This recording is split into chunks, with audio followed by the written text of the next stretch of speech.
That is delicious.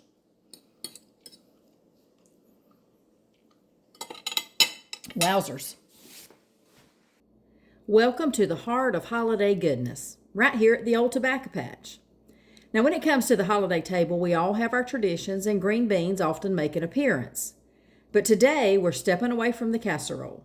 Instead, we're going to unlock the pure, unadulterated flavor of simple green beans. So, come on in and let's journey back into Granny's kitchen. Today, we're turning a humble vegetable into the star of our holiday feast with just 3 ingredients. And here's the twist: it's completely meat-free. Now, my granny believed in simple, flavorful meals that make the most of your ingredients. And today, we're putting the spotlight on green beans in a delightful, meat-free medley. Here's what you'll need. You'll need canned green beans, which I have some from the garden. What's that, 32 ounces? Now, you can use canned from the grocery store green beans. And I'll have to tell you, I love Margaret Holmes' products. She does not disappoint.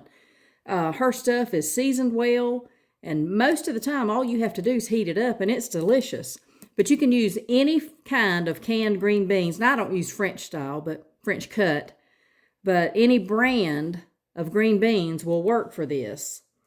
You're going to need 1/8 cup of oil. Now, we're going meat-free today. I think this is vegetable oil. I've used olive oil.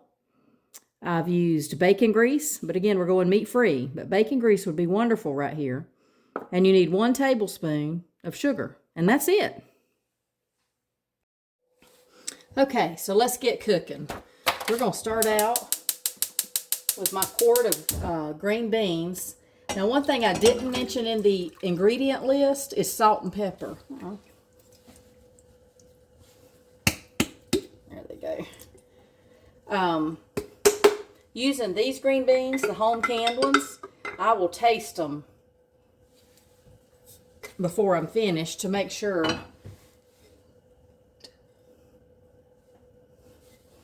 I will taste them to see if they need salt and pepper, because there's not, I don't know if I put any in there when I canned them.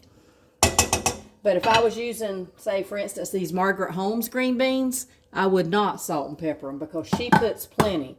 But I will taste these at the end and see if they need salt and pepper. But I'm going to let this come up to temperature, and then I'll add my other ingredients. Okay, they're coming up to temperature now. So I'm going to add my 1/8 cup oil.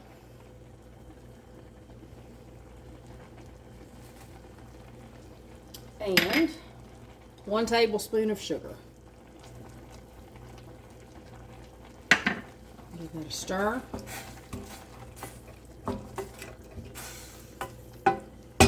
So as of right now, you got the liquid out of your green beans, which is water, your oil, and your sugar. Now here's the key to unlocking the flavor of these green beans. Let these beans cook until all the water has evaporated. This step is crucial for achieving a light caramelization that will elevate the taste to a whole new level. I'm going to turn it down just a little. You can see it's getting hot.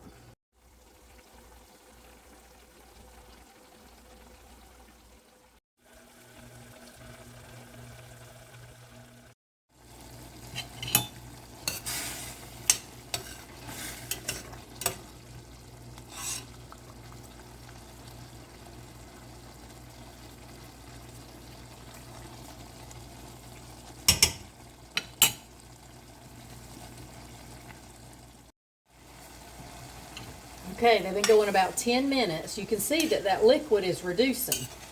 Now, when it gets a little closer to being gone, I may turn the heat down just a little. But keep it going. We want to get rid of that juice.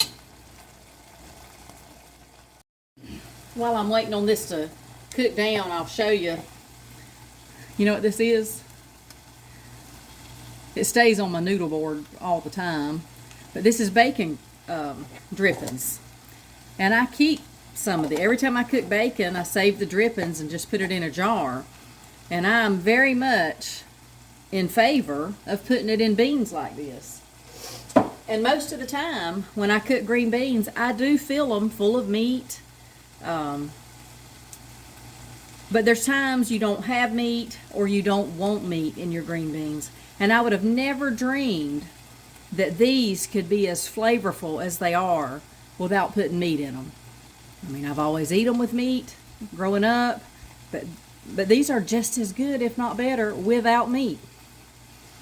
All right, we're getting down. See how the juice is just about gone? Very little water left in it. Now we'll watch them close from here because we don't want to burn them. We don't want to scorch them. We'll let it cook just a little bit more.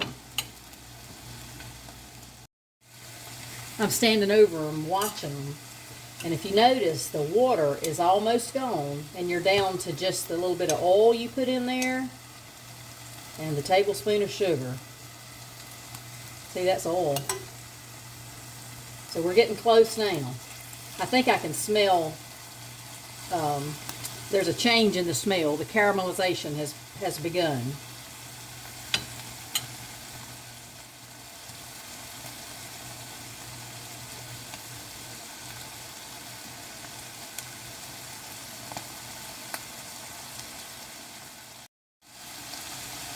Can you hear them beginning to sizzle? That's where the magic happens. Now, like I said, as the water disappears, you'll notice that the magic is happening. Oh yeah. They're starting to sizzle now.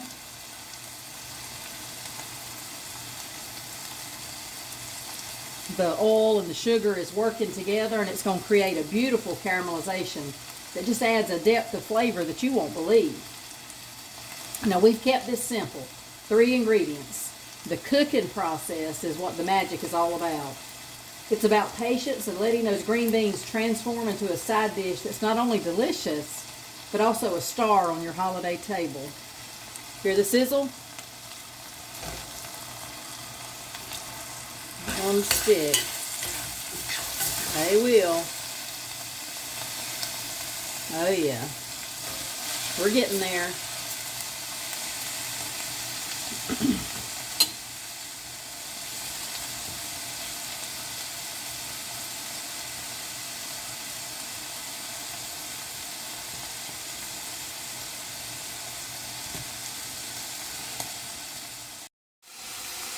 Okay, I better keep these stirred. I can smell the caramelization on these. And just about all the liquid is gone, even the oil. Just a little tiny bit left. And I won't run it to the very, very bottom. I don't want to take a chance on them burning or getting scorched. See if I can find one. You can't tell it too much right here. Maybe right there. See, that's bits of caramelization. Oh man, does it smell good. Alright, I'm about to take these off the heat. There is no liquid left at the bottom of my pan.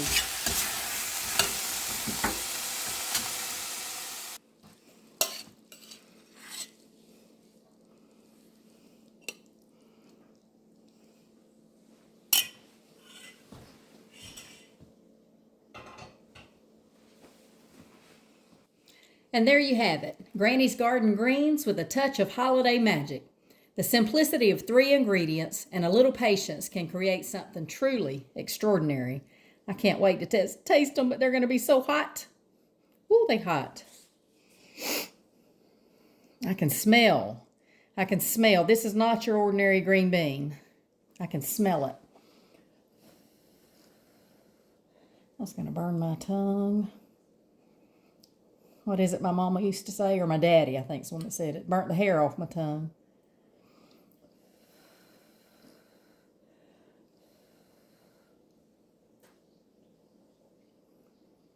Oh my goodness.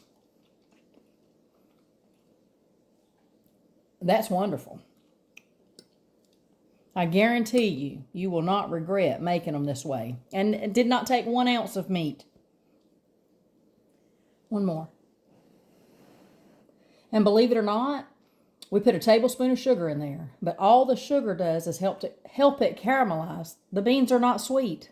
I mean, I'm not trying to promote sweet green beans. They're not sweet. It's just delicious. Good night. Put some of these on your Thanksgiving table and then let me know in the comments how your family liked them. Don't say anything about them. Don't say how you cooked them. But just put them on the table in place of your regular green bean dish. And let me know what they say about it. I hope you enjoy making and savoring this dish as much as I do. Share your thoughts in the comments below. And don't forget to subscribe for more delicious recipes. So from Granny's Kitchen to yours, happy holidays, and I'll talk to y'all later.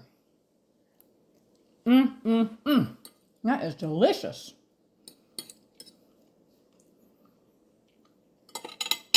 Wowzers.